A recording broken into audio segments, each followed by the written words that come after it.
Assalamualaikum warahmatullahi wabarakatuh. Perkenalkan, nama saya Muhammad Husin Mubarok. Saya dari kelas 3 BMHU dengan NIM 12340700105 akan menjawab pertanyaan ulangan akhir semester dakwah antar budaya. Yang pertama, jelaskan strategi dakwah antar budaya dan karakteristik serta metode dakwah Wali Songo. Untuk strategi dakwah antar budaya, yang pertama adalah pendekatan kultural. Pendekatan kultural adalah pendekatan yang mana mengakulturasi budaya dan menyisipkan pesan-pesan agama di dalamnya. Contoh seperti budaya pagelaran wayang kulit atau wayang golek yang di dalamnya menyisipkan pesan dakwah.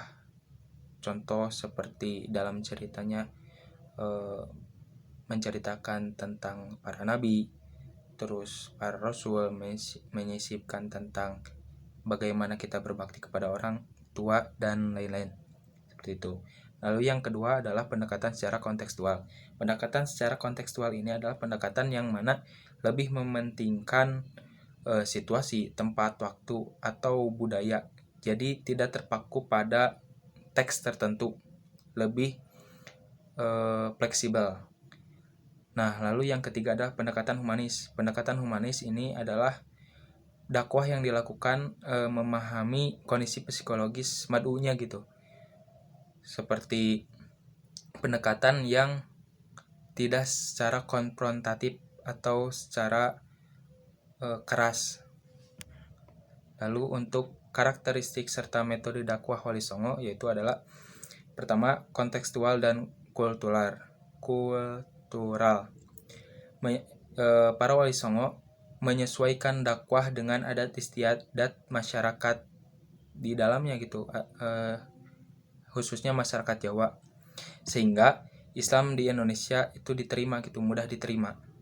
Lalu yang kedua, tidak konfrontatif seperti yang tadi dijelaskan, pendekatannya humanis gitu, tidak konfrontatif atau tidak menggunakan paksaan, melainkan pendekatan yang damai dan dialogis gitu. Lalu yang ketiga ada mengintegrasikan Islam dengan budaya lokal. Jadi adanya akulturasi budaya.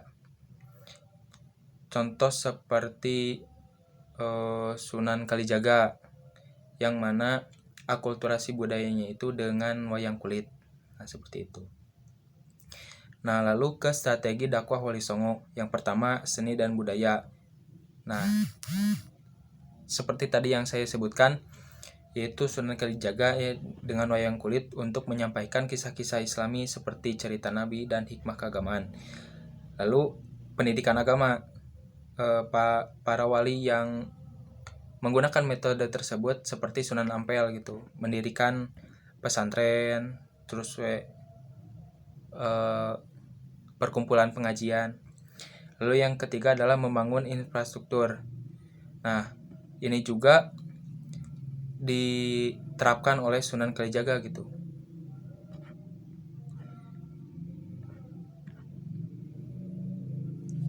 Seperti itu. Lalu yang kedua, sebutkan dan jelaskan bagaimana hambatan dan tantangan dakwah antar budaya. Untuk hambatan dakwah antar budaya yang pertama adalah etnosentrisme. Etnosentrisme adalah paham di mana etnis sendiri lebih unggul dibandingkan dengan etnis orang lain. Nah, lalu yang kedua adalah paham indiskriminasi. Indiskriminasi adalah ketidakmampuan mengidentifikasi keunikan atau perbedaan orang lain, atau bisa disebut juga sebagai pengingkaran terhadap orang lain. Lalu yang ketiga adalah perbedaan bahasa, budaya, dan norma sosial. Lalu yang kedua adalah tantangan. Tantangan dakwah antar budaya itu yang pertama, masih rendahnya pemahaman tentang agama. Sebagai contoh, di Indonesia masih banyak sekali orang yang hanya memahami Islam bungkusnya saja gitu, formalitas, kalau disebut mah Islam KTP. Lalu yang kedua, agama dan sekularisasi. Nah, agama dan sekularisasi ini menjadi tantangan dakwah antar budaya karena paham-paham sekular ini memisahkan antara kepentingan pribadi atau masyarakat maupun pemerintah dengan kepentingan agama, menjadikan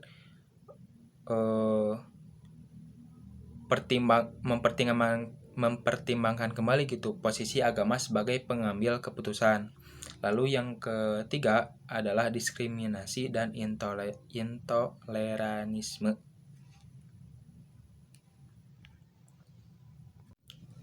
Lalu yang ketiga, jelaskan bagaimana cara saudara menggunakan seni dalam berdakwah. Cara saya menggunakan seni dalam berdakwah adalah dengan memasukkan pesan dakwah dalam seni musik tradisional. Nah, kebetulan saya aktif dalam satu grup musik tradisional yang disebut dengan Karindingan Utara. Karinding Utara adalah suatu komunitas musik yang mana dalam komunitas itu menampilkan alat musik tradisional yaitu karinding.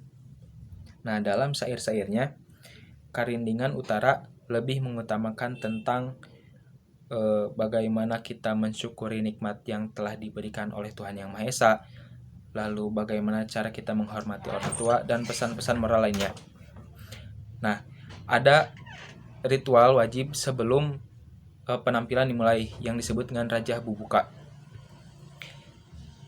Rajah Bubuka ini lebih mengutamakan atau menyisipkan pesan-pesan dakwah di dalamnya gitu. Contoh dari Rajah Bubuka liriknya, Sampurasun amit ampunnya paralun, agungna kawujud Gusti Nu Maha Suci, jembarna ka para luhur sabeneran aweun, ka Ibu Agung karama agung, ka Ibu anu henteu muguran, karama anu henteu munggaran, deusna ka Ibu Rama anu jadi cukang lantaran urang gumelar di pawenangan. Jadi seperti itu. Kalau lirik tersebut itu menggambarkan kita meminta syukur kepada Tuhan Yang Maha Suci, lalu kita meminta terima kasih kepada ibu dan bapak karena dengan beliaulah kita ada di dunia ini gitu.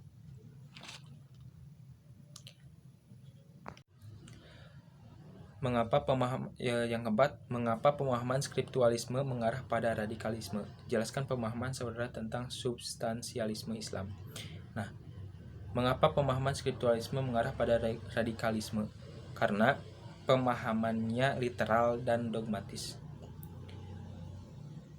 Interpretasi skriptualisme seringkali mengabaikan dimensi konseptual teks dan hanya pada makna harfiah.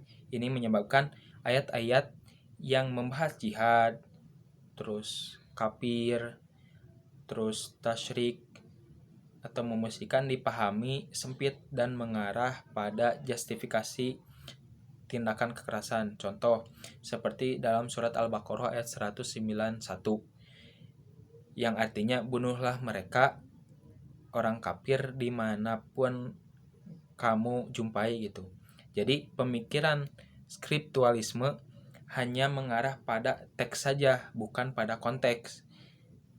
Jadi apa yang disebutkan dalam kitab suci Al-Quran kalau di Islam itu dipahami secara sempit, hanya itu, jadi artinya itu hanya itu gitu. Contoh lagi seperti yadullah, tangan Allah. Maka yang skriptualisme itu memahami bahwa yadullah itu ya udah gitu, Tuhan punya tangan. Terus Ar-Rahmanu 'alal arsy istawa, bahwa Tuhan itu Allah itu bersembayang di atas aras. Maka yang skriptualisme memahami bahwa ya udah Tuhan itu ada di aras gitu, ada di langit. Nah, lalu biasanya orang-orang yang skriptualisme fokus pada ayat kekerasan. Kelompok skriptualisme cenderung lebih akrab dengan ayat-ayat yang mendukung kekerasan daripada ayat yang mengedepankan perdamaian. Nah, hal ini memperkuat narasi kekerasan dalam ajaran agama gitu. Nah, lalu pemahaman saudara tentang substansialisme Islam. Nah, sedangkan substansialisme Islam adalah kebalikan dari skriptualisme. Substansialisme Islam adalah paham yang mengutamakan teks dan konteks. Jadi Islamnya itu lebih moderat. seperti menghormati keberagaman dan pluralisme agama, terus lebih mengutamakan esensi yang terkandung dalam agama, terus biasanya itu lebih mengutamakan tentang keutamaan atau keutamaan yang yang terkandung di dalam agama, seperti kemanusiaan, terus perdamaian, terus menghormati keberagaman, dan lain-lain gitu. Lalu yang terakhir, sebutkan dan jelaskan bentuk-bentuk budaya bernuansa dakwah. Apa yang akan saudara lakukan untuk berkontribusi dalam dakwah antar budaya? Bentuk-bentuk budaya bernuansa dakwah, khususnya di kampung saya, di Tasik itu, ada yang bernama Walimatul Khitan. Walimatul Khitan adalah prosesi syukuran di mana seseorang anak sudah atau akan melangsungkan khitanan. Nah, dalam Walimatul Khitan biasanya praktiknya gitu seperti doa, syukuran, terus makan-makan, lalu bersilaturahmi gitu. Lalu yang kedua ada walimatun nikah. Walimatun nikah itu sama seperti walimatul khitan, cuman dalam konteks syukurannya adalah mensyukuri bahwa seseorang telah menikah. Lalu yang ketiga adalah sungkeman, yaitu tradisi meminta maaf kepada orang tua. Nah, sungkeman ini ada dua kondisi gitu di mana sungkeman ini dilakukan. Yang pertama pada saat nikah, lalu yang kedua pada saat Idul Fitri. Nah, lalu apa yang akan saudara lakukan untuk berkontribusi dalam dakwah antar budaya? Yang pertama, saya akan mensupport penuh apa yang menjadi tradisi saya gitu. Khususnya tradisi yang memang mengakulturasi budaya dan agama. Jadi dalam tradisi itu ada penyisipan agama, seperti contoh tadi saya telah berkontribusi dalam seni alat musik Sunda gitu, seni musik Sunda. Lalu yang kedua, saya akan menghormati apa saja tradisi yang memang di dalamnya itu baik gitu. Jadi bentuk moderat saya adalah menghargai sesuatu tradisi orang lain gitu. Mungkin seperti itu.